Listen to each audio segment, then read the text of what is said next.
Salary അല്ലാത്ത ഏതെങ്കിലും ഒരു ഇൻകം ടാക്സിലെ സാലറി ഹെഡിൽ ടാക്സ് ചെയ്യപ്പെടാറുണ്ടോ? Yes. Profit in lieu of salary.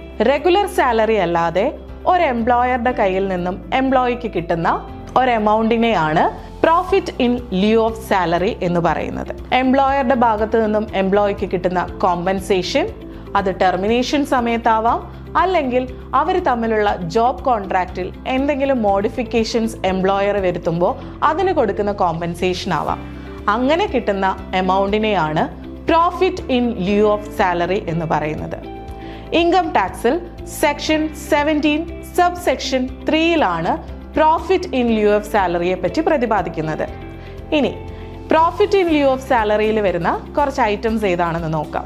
Compensation on termination, modification of service terms, employer's contribution to unrecognized provident fund, keyman insurance policy amount, ഇതൊക്കെയാണ് profit in lieu of സാലറിയിൽ വരുന്ന പ്രധാനപ്പെട്ട ഐറ്റംസ്. ഈ ഭാഗത്ത് നിന്ന് ചോദിച്ചിട്ടുള്ള ഒരു ക്വസ്റ്റ്യൻ പരിചയപ്പെടാം.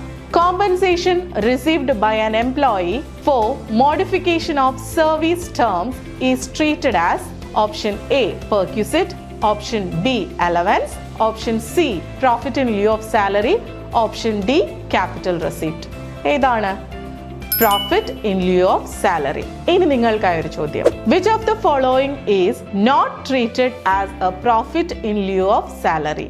Option A compensation on termination, option B amount received from keyman insurance policy, option C employer's contribution to URPF, option D gratuity received on retirement.